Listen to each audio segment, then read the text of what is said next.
আগুন জ্বলার পটপট শব্দে কানে ঝিঝি ধরে যায় মাঝে মাঝে। গনগনে তাপে গায়ে ফোসকা পড়ে। মানুষ মরে গেলে এই তাপই কত শান্ত হয়ে সহ্য করে। বেঁচে থাকতেই আবার এই আগুনকেই ভয় পায়। এসব কথায় দাঁড়িয়ে ভাবছিল বঙ্কা। এমন সময় কটমট শব্দ করে চিতার ওপরের শরীরটা উঠে বসল। সঙ্গে সঙ্গে হাতের বাঁশ দিয়ে একটা ঘা মেরে শুয়ে দিল সে ওটাকে। চিতায় মরা পড়লে এ খুব সাধারণ দৃশ্য। আগে তারও গা ছমছম করত, এখন সব বুঝে গেছে। অদূরেই একখানা চালা ঘর তার, ওটাই তার আস্তানা আর শেষ সম্বল। তারই দাওয়ায় বসে আছে হঠাৎ বুড়ো। হঠাৎ হঠাৎ আগমন হয় বলে তার এই নাম ছড়িয়েছে গ্রামে। ও খুড়ো, বলে বসে বসে ঘুমাও নাকি গো? আর ঘুম ঘুম আর আজকাল আসে না রে বাপ। চিন্তা, বুঝলি, চিন্তা, দুশ্চিন্তাও বলতে পারিস। তোমার আবার কিসের চিন্তা? দিব্যি একা আছো, সব চুকে বুকে গেছে। না আছে সংসার, না আছে। সিনেমার হিরোদের মতো ডায়লগ দেওয়া বন্ধ কর দেখি। তা বলি আর কতক্ষণ ওই আগুনের সামনে অমনি করে দাঁড়িয়ে থাকবি? চামড়া যে পুড়ে আবলুস হয়ে যাবে। বঙ্কা কোনো উত্তর দিল না। হাতের বাঁশ দিয়ে চিতাটাকে আরও একবার খুঁচিয়ে দিল সে। এই লাশটা আজ তাদের এই শ্মশানের দক্ষিণের বাঁওড়ের ধারে পড়েছিল। কার কে জানে। গ্রামের লোকজন কোনো রকমই চিতায় তুলে দিয়ে সরে পড়েছে, আর সব দায় ঘাড়ে এসে পড়েছে এই বঙ্কার। এমন সময় আঁধারে দূরে লণ্ঠনের আলো আর লোকজনের গলার আওয়াজ পাওয়া গেল। কারা যেন খুব হন্তদন্ত হয়ে বঙ্কার কুঁড়ের দিকে হেঁটে আসছে। কয়েক মিনিটের মধ্যেই গ্রামের নবু আর জগৎ এসে দাঁড়ালো। কি হলো গো নবুদা, এমন সময় তোমরা সব এখানে? দেহটা তো এখনো পুরো জ্বলেনি গো। আরো 1 ঘন্টা পরে আসো, বুঝলে? এ তো বড় কথা বলে দেখি। সেজন্যে আসিনি রে হতভাগা। ওই পাঁড়ের ধারে আবার একটা দেহ পাওয়া গেছে, বুঝলি? এবার অচেনা নয়, নীলকান্তর দেহ ওটা। তোরে বিপিনবাবু রাখতেছে ওখানে। ও মা, বলো কি গো? আবার একটা দেহ? কে মারলো? এমনি চললে তো গ্রামে টেকা যাবে না। নেকুশেপনা রাখ দেখি। গ্রামের সবাই বলে তুই পিসেজ পুষিস, তা সেগুলোর মধ্যে দিয়েই কোনো পিসেজ ও কাজ করছে কিনা তা কে জানে। বঙ্কা থম মেরে যায় এ কথা শুনে। তার পরিবার তন্ত্রমন্ত্র চর্চাকারী লোকের পরিবার, এ কথাটা ঠিক, কিন্তু নরহত্যা করার মতো পাপ সে করবে না কখনো। কি হলো, পাথরের মতো দাঁড়িয়ে আছিস যে? চল চল, নইলে ঘাড়ি ধরে টেনে নিয়ে যাবো। বঙ্কা কোনো কথা না বলে বাঁশটা একদিকে ফেলে দিয়ে তাদের সাথে চলল। তার ঘরের দাওয়াটা তখন শূন্য। হঠাৎ বুড়ো যেমন হঠাৎ এসেছিল, তেমন হঠাৎই আবার উঠে চলে গেছে সেখান দিয়ে। বাঁওড়ের ধারে যখন বঙ্কা, জগৎ আর নবু এসে দাঁড়ালো, দেখল মেলা লোকের ভিড়। সবাই নিজেদের মধ্যে গুজগুজ করছে, সবার মধ্যেই ভয়। বাঁওড়ের ধারে নীলকান্ত ঘাড় গুজে পড়ে রয়েছে, দেহটা প্রায় বিকৃত হয়ে গেছে। এই তো হতভাগা বঙ্কা, এসে পড়েছিস। বলছি, কি শুরু করেছিস বল দেখি? হ্যাঁ, তোর জন্য তো এবার গ্রামের বাসবাস তুলে দিতে হবে।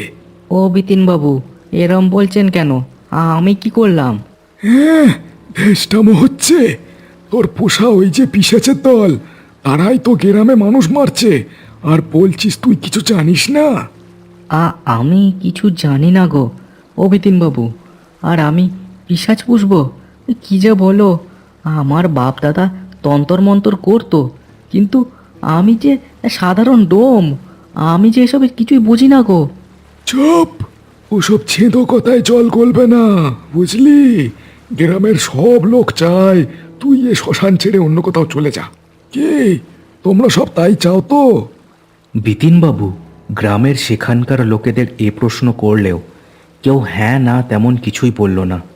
কিন্তু নীলকান্তর এমন মর্মান্তিক মৃত্যুতে সবাই যে বেশ ভয় পেয়েছে তাতে কোনো সন্দেহ নেই। বুঝেছি, সবাই বুঝবে। আজ নীলকান্ত মরেছে, কাল অন্য কেউ মরবে, বুঝলে? এখনো সময় আছে। এই বদমাস মঙ্কাকে এই গ্রাম ছাড়া করো, বুঝলে? হ্যাঁ, হে কর্তা, ঠিকই বলেছেন। এই বেটা সারাদিন ওই ওই শ্মশানের ধারের কুড়িতে বসে কি পিণ্ডি যে পাকায় তা কে জানে। বেটারে না তাড়ালে এবার কবে আবার কার উপর যে পিসাচ ছাড়বে কে জানে। হ্যাঁ, তুমি যাই বলো বিতিন বাবু, বঙ্কা ছেলে মানুষ, আর ওর মতো সরল সাদাসিধে ছেলে হয় না। এই গ্রামে যদি পিশাচ আসে তবে সাতমন্ডি বাবার কাছে মানত দেব, তিনি আমাদের রক্ষে করবেন। হ্যাঁ, হ্যাঁ, নীলকান্তর দেহটা দেখেও যদি তোমাদের চোখ না খোলে তবে আমার আর কিছু বলার নেই। এই এই চল, সব চল এখান দিয়ে। বিনীত আর তার দলবল এরপর হুড়ুম দাড়ুম করে সে স্থান ছাড়ল। গ্রামের লোক সকলে মিলে নীলকান্তের দেহটা সৎকারের জন্য আলোচনা শুরু করলো। এই নিয়ে দুটো অকাল মৃত্যু ঘটল এই লেবুতলিতে। সকলের মনেই দুশ্চিন্তা আর ভয় বাসা বাঁধছে। প্রায় অনেক রাতে নীলকান্তের দেহ চিতায় চড়ল। তার বাড়ির লোক দাঁড়িয়ে দাঁড়িয়ে চোখের জল ফেলল সেখানে। বঙ্কাই সব কর্ম করল। চিতার আগুনে শ্মশানের বাতাস গরম হয়ে উঠল। এরপর গ্রামের যারা সেখানে এসেছিল তারা একে একে বাড়ি ফিরতে লাগলো। সবাই 2-3 জনের দল গঠন করে হাঁটছিল। কেউ একা পথে ঘাটে চলাচল করতে সাহস পাচ্ছে না। অন্য দেহটা কার চেনা না গেলেও গ্রামের চেনা লোক নীলকান্তের মৃত্যুতে সকলেই ভীত। রাখাল আর কুমুদ এসবে তেমন বিশ্বাস টিশ্বাস করে না। তারা এটাই বলে আসছে কোনো লোক হয়তো এই কাজ করছে, অন্য কোনো কারণ আছে এসবের পেছনে। যাই বলিস না কেন, এই বিতান বাবুদের কথা আমি বুঝি না। পিশাচ যদি মানুষ মারে তবে তার মাংস না খেয়ে এমনভাবে ফেলে রেখে যাবে কেন, তাই না? হ্যাঁ, আর ওই পিশাচ টিশাচ কিছু হয় না, বুঝলি? নীলকান্ত খুড়ো নিশ্চয়ই পা পিছলে পড়ে ঘাড়টার ভেঙে মরেছে। হ্যাঁ, হ্যাঁ। হ্যাঁ হ্যাঁ, তা যা বলেছিস। এমনিতেও বয়স তো হয়েই ছিল। গ্রামের অন্য সব দলগুলো এগিয়ে গেছিল। তারা তখনও পাঁকুড় গাছের নিচটা পেরিয়ে যেতে পারেনি। গাছের নিচটা কারো অন্ধকারে ছেয়ে আছে সবসময়। রাখাল আর কুমুদ নিজেদের মধ্যে হ্যাঁ হ্যাঁ হি হি করতে করতে যাচ্ছিল তার নিচ দিয়ে। তাদের বাড়ি গ্রামের দুটো আলাদা দিকে। হঠাৎ একটা কালো মূর্তি গাছের ডাল থেকে লাফ দিয়ে পড়ল রাখালের ঘাড়ের ওপর। কোঁত করে একটা শব্দ করে চিৎপাত হয়ে পড়ল সে। ওয়া বাবা গো, কে কে? এই কুমুদ, সরা না, কে কে দেখ। কুমুদ কিন্তু পাথরের মতো দাঁড়িয়ে গেছে, কারণ রাখালের ঘাড়খানা মাটিতে চেপে ধরেছে কালো মূর্তি। সেটা পিশাচ না হয়ে যায় না। কি হলো? এখনো দাঁড়িয়েছে? যা, গ্রামের লোকজনকে সব ডেকে নে আয়, নইলে এই ছড়াটার মাথাটা তোর থেকে আলাদা করে দেবো। আমার মালিকের হুকুম আছে। জয় বঙ্কার জয়। কুমুদ ভয়ে কাঁটা হয়ে গেলেও পিশাচটার চিৎকারে সঙ্গে সঙ্গে উল্টো দিকে দৌড় দিল গ্রামের মধ্যে। হ্যাঁ, কি কি চাও? কি চাও আমার থেকে? আমায় তার কথাটা শেষ হলো না। পিশাচের নখযুক্ত হাতের এক ঘায়ে 2 চোখ বন্ধ হয়ে গেল তার। প্রায় ভোর ভোর হয়ে এসেছে। বঙ্কা তার দাওয়ায় বসেছিল। রাতে তার তেমন ঘুম আসে না। বিড়িখানায় শেষ টান দিয়ে ছুঁড়ে ফেলে দিল সে। এমন সময় হঠাৎ বুড়ো হঠাৎ করেই অন্ধকার থেকে টুকটুক করে হেঁটে এসে দাঁড়ালো সেখানে। তার হাতে সবসময়কার সেই হুঁকোটা। তাকে দেখে বঙ্কা বিরক্ত হয়ে বলে উঠল, তখন কোথায় গায়েব হয়ে গেছিলে বলো তো? সত্যি দরকারে তোমাকে কখনো পাই না। কেমন ধারা যে লোক তুমি বুঝি না বাপু। বড় বেশি কথা বলিস রে তুই বঙ্কা, বুঝলি? সারা দুনিয়ার কোনো খবর তোর নেই। সারাদিন এই কুড়োতে বসে বসে খালি আকাশ পাতাল ভাবিস। মেলা জ্ঞান দিও না তো। কি বলার জন্য এসেছো সেটা বলো শুধু। শোন, ওই বিপিন বাবু ভালো লোক নয়। তোর এই জমিখানার জন্য সে সব করতে পারে, বুঝলি? আবার শুনছি গ্রামে নাকি পিশাচ এসেছে। তুই কিন্তু সাবধান হ, বুঝলি? সাবধান হ। এখানে একা একা পড়ে থাকিস, কোনো বিপদ আপদ হলে। বঙ্কা কোনো কথা বলল না, খালি উদাস চোখে পূব আকাশের দিকে তাকিয়ে থাকলো। এ জগতে তার আপনও কেউ না, পরও কেউ না, তাই কোনো ভয় বা আক্ষেপ তার কিছুই নেই। এমন সময় গ্রামের 2-4 জন লোক আর বিপিনবাবু সেখানে এসে হাজির হলো। তাদের মধ্যে কুমুদও আছে। সবাই যেন মারমুখী। একজনের হাতে মশালও দেখা গেল। এই যে ওই বঙ্কার ঘরখানা খুঁজলে হয়তো এখনো রাখালকে পাওয়া যাবে। আমায় পিশাচরা বলেছিল সে বঙ্কার পোষা। বঙ্কা উঠে দাঁড়িয়েছে ততক্ষণে। কি হচ্ছে, কেন হচ্ছে, কিছুই বুঝে উঠতে পারছে না সে। কি হয়েছে গো? তোমরা সব এখন এই সময় আর কি পিশাচের কথা বলছো বলো দেখি। দেখো দেখো দেখো, নাটক করছে দেখো। আজ শ্মশান থেকে ফেরার পথে ওই রাখাল আর কুমুদকে তোর পোষা পিশেচে আক্রমণ করেছে, যেন তুই কিছুই জানিস না। এখন ভাজা মাছ উল্টে খেতে পারিস না এমন ভাব করছিস। এই নবু, যা তো ব্যাটার কুড়েতে খুঁজে দেখ। নবু সঙ্গে সঙ্গে দমাস দমাস করে পা ফেলে ঢুকলো বঙ্কার ঘরের মধ্যে। বঙ্কা লোকজনের চোখ মুখ দেখে বেশ বুঝতে পারছে তারা সবকিছুর জন্য তাকেই সন্দেহ করছে। কয়েক মিনিটের মধ্যেই নবু একখানা ছেঁড়া রক্তমাখা জামা হাতে বেরিয়ে এলো। সেটা যে রাখালের জামা আলাদা করে তা আর বলে দিতে হয় না। এই তো, হ্যাঁ, এবার এবার বল, সাধু সেজে থাকা তাই না? তোর বাপ পিতেমো সব তন্তর মন্তর করতো। এই ব্যাটার ঘেটি ধরে বের করে দাও এখান থেকে। এই লেবুতলির শ্মশানে যতদিন থাকবে ততদিন মানুষ মরবে, বুঝেছ? গ্রামের লোকের মনেও সন্দেহ দানা বেঁধেছিল, তাই বঙ্কার কোনো কথাই কেউ শুনতে চাইল না। তাকে শাসিয়ে দিল যে সকাল হতেই যেন সে গ্রাম ছেড়ে চলে যায়, নইলে তার কপালে খুব দুঃখ আছে। এমন কথা বলো না, এ আমার পিতৃপুরুষের জমি। এ জমি ছেড়ে কোথায় যাব আমি? বেশ, তাই যদি হয় তবে এ শ্মশানে আর কেউ আসবো না। তোর ওই ভূত পিশাচ নিয়ে তুই একাই থাক। আর এরপর যদি মানুষ মরেছে তবে তারকাবাবুকে তলব দেবো, তিনি তোর যা ব্যবস্থা করার করবেন। পূবের আকাশ বেশ অনেকক্ষণ ফর্সা হয়েছে। পাখিদের কিচিরমিচির আর গ্রামের অন্যান্য লোকও উঠে পড়েছে। বঙ্কাকে শাসিয়ে আর পুলিশের ভয় দেখিয়ে সবাই শ্মশান ছাড়ল। বঙ্কা মাথায় হাত দিয়ে বসে পড়ল। এই শ্মশান আর এই কুঁড়ে ছাড়া তার আর কোনো যাওয়ার জায়গা নেই সত্যি। সারাদিন হাটে বাজারে, গ্রামের বটতলায়, সব জায়গায় এই ঘটনা নিয়েই আলোচনা চলল। গ্রামের সবাই বঙ্কাকে আর সহ্য করতে পারছে না, কিন্তু দারোগাবাবুকে তলবও কেউ দেয়নি। আবার সূর্য ডুবল। গ্রামের লোকজন সব যত জলদি সম্ভব নিজেদের বাড়িমুখো হলো। কেউ আর অন্ধকারে পথে ঘাটে থাকতে ভরসা পাচ্ছে না। রাখালের দেহটা এখনো পাওয়া যায়নি, তাই গ্রামের 2-4 জন সাহসী লোক মশাল হাতে খুঁজেছে ঝোপে ঝাড়ে। ভুলেও কেউ লেবুতলির শ্মশানের দিকে যেতে সাহস পাচ্ছে না। সে দলে বিপিনবাবু, নবু, জগৎ, কুমুদ আরও 2-1 জন ছিল। বিপিনবাবুরই যেন আগ্রহ সব থেকে বেশি। না, এভাবে হবে না, বুঝলে? রাখালের দেহ যে ওই ব্যাটা বঙ্কা কোথায় লুকিয়েছে কে জানে। আর কেন যে তোমরা আমার কথা শুনছো না সেটাও বুঝছি না।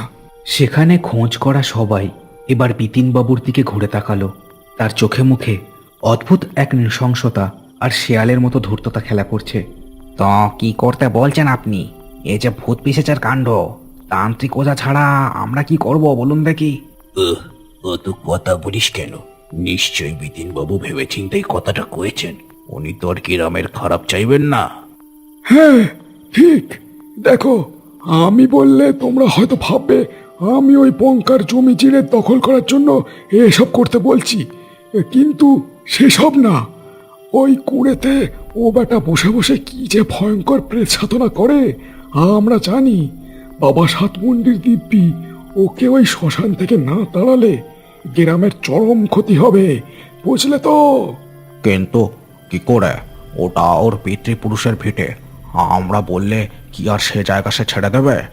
ওর কুড়ে ঘরখানায় আগুন দিলেই ও হতভাগা আর ওর পিশাচের দল সব একসাথে শেষ হবে।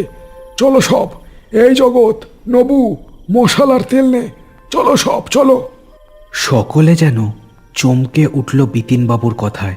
কিন্তু পিশাচের ভয় যেন তাদের এই নৃশংস কাজ করার আগের স্বাভাবিক চিন্তাভাবনা শেষ করে দিয়েছে। বাঁওড়ের ধার দিয়ে তাদের দলখানা যুদ্ধের সৈনিকদের মতোই এগিয়ে চলেছে। গ্রামের আরও দু একজন যোগ দিয়েছে তাদের এই দলে। কেউ কেউ সাতমন্ডি বাবার নাম ধরে জয়ধ্বনিও দিচ্ছে। লেবুতলির বাতাস যেন থমকে গেছে মানুষের পায়ের শব্দে। ঘরের দাওয়াতে হেলান দিয়ে বসেছিল বঙ্কা। যে গ্রামকে সে তার মাতৃভূমি বলে জানে, তা ছেড়ে সে যে কোথায় যাবে তা কিছুই বুঝে উঠতে পারছে না। এমন সময় আধার থেকে হঠাৎ বুড়ো এসে দাঁড়ালো। তার মুখে উদ্বেগ আর রাগ ফুটে বেরোচ্ছে। হতভাগা, এখনো এখানে বসে আছিস? ওরে ওঠ, পালা, ওরা যে তোকে পুড়িয়ে মারার জন্য আসছে রে। ওঠ ওঠ। কি বলছো গো খুড়ো? আমায় পুড়িয়ে মারবে? কিন্তু পালিয়ে কোথায় যাব? এ জায়গা ছেড়ে আমার যে কোথাও যাওয়ার জায়গা নেই গো। তা মারুক, অন্তত ভিটেতে তো মরবো, মারুক। হঠাৎ বুড়ো আরও কত কি যে বলল তাকে, কিন্তু তার আর কোনো কথাই কানে ঢুকল না। দূরে আবছা আলো আর মানুষের ধূপধাপ পায়ের আওয়াজ শুনতে পাচ্ছে সে। কয়েক মিনিটের মধ্যেই বিতিনবাবু আর গ্রামের লোক সেখানে এসে পড়ল। মশালের আলোয় তাদের মুখ দেখে ওদেরই যেন আসল পিশাচ বলে মনে হচ্ছে। এই যা, তেল দিয়ে ওর বাড়িখানা ভালো করে নেতিয়ে দে। বঙ্কা, এখনো সময় আছে, চলে যা লেবুতলি ছেড়ে। বঙ্কা কোনো জবাব দিল না। শূন্য দৃষ্টিতে সবার মুখের দিকে তাকিয়ে থাকলো শুধু। নবু বিতিনবাবুর কথায় তেল ছড়াতে ছড়াতে চলে গেল ঘরের পেছন দিকে। এটা কি ঠিক হচ্ছে? একটা জলজান্ত মানুষকে পুড়িয়ে মারলে যে ভগবানও ক্ষমা করবে নি। চুপ শালা, ওর পোষা পিশাচ যখন মুন্ডু ছিঁড়ে খাবে তখন বুঝবি বেশি দরদ তোর, তাই না? চুপ থাক একেবারে, নইলে তোকেও। হঠাৎ বিকট একটা চিৎকার শোনা গেল। মনে হলো যেন ঘরের পেছন থেকেই শব্দটা এলো। আকাশ বাতাস কাঁপানো, রক্ত জল করা চিৎকার। নবুর চিৎকার না? কে হলো? সবাই চারদিকে দেখতে লাগলো। জমাট বাঁধা অন্ধকার চারিদিকে। শ্মশান যে হঠাৎ করে এত নিস্তব্ধ হতে পারে কারোর ধারণাই ছিল না। এমন সময় শুকনো পাতায় শব্দ তুলে একটা বুড়ো লোক ঘরের পেছন থেকে বেরিয়ে এসে দাঁড়ালো তাদের সামনে। দু হাতে তার লাল রক্ত, আর মুখে ঝুলছে নবুর কাটা মাথাটা। হঠাৎ বুড়ো, এ কি করেছো তুমি? হঠাৎ বুড়ো মুখ থেকে নবুর মাথাটা ফেলে দিল। তারপর ঘুরে তাকালো তার দিকে, দু চোখে আগুন রঙা দৃষ্টি। হ্যাঁ, আমি এতদিন সব শুধু দেখে যাচ্ছি, বুঝলি? আজ সে কারণেই হয়তো এদের দুঃসাহস এত বেড়েছে। আমি তোমাদের বলতাম না, এই বেটা বঙ্কু ও পিশাচ পোষে। দেখলে তো, দেখলে তো। পিশাচ? পিশাচ কাকে বলে দেখ রে এবার।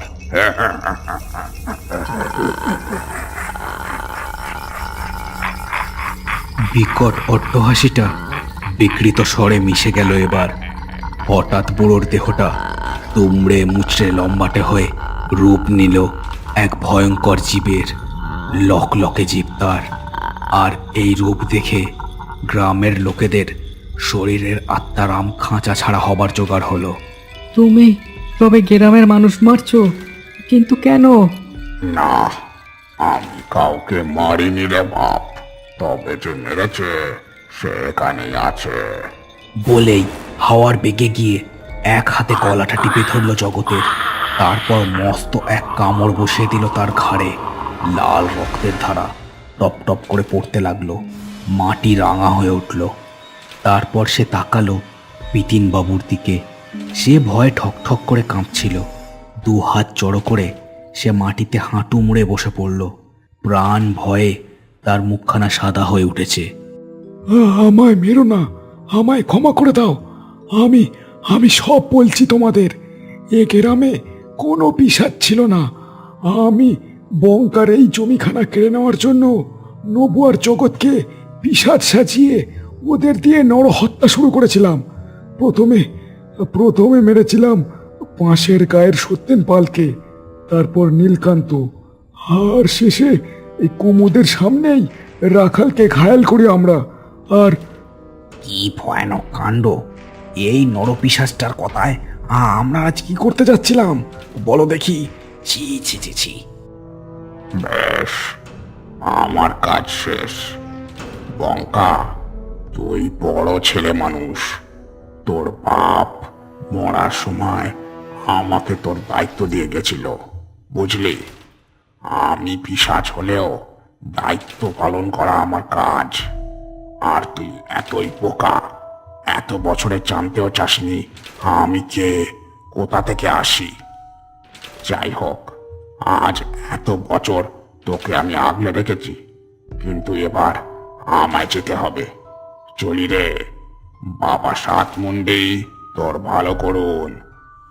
প্রবল কনকনে ঠান্ডা হাওয়া বয়ে গেল সেখান দিয়ে। হঠাৎ বুড়ো ধীরে ধীরে বাতাসে মিশে গেল। সবাই এবার বিপিনবাবুর দিকে তাকালো, সবার চোখে রাগ আর ঘৃণা। এই শয়তানটাকে পিটিয়ে থেতো করে দাও সবাই মিলে, নইলে আবার হয়তো কারো সর্বনাশ করতে চাইবে। এদের বাঁচিয়ে রাখতে নেই। না, আর রক্তপাত নয়, ওকে তোমরা ছেড়ে দাও। বিপিনবাবু, এই লেবু তুলি ছেড়ে তুমি চলে যাও। বাবা সাতমন্ডির এই গ্রামে তোমার মতো কুচক্রির কোনো জায়গা নেই। না, একে ছাড়া যাবে না। ঠিক আছে, বেশ, তুই রক্তপাত না করতে চাইলে একে আমরা অন্তত পুলিশের হাতে তুলে দেব।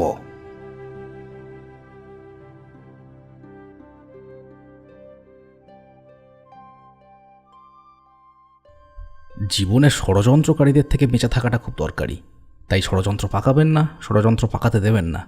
যাই হোক, আজকের গল্পটা কেমন লাগলো সেটা আমায় কমেন্ট করে জানাতে ভুলো না। চ্যানেলটাকে সবাই সাবস্ক্রাইব করে দিও আর গল্পটাকে শেয়ার করে দিও তোমার বন্ধুদের সাথে। দেখা হচ্ছে আর পরের ভিডিওতে। সবাই খুব ভালো থেকো।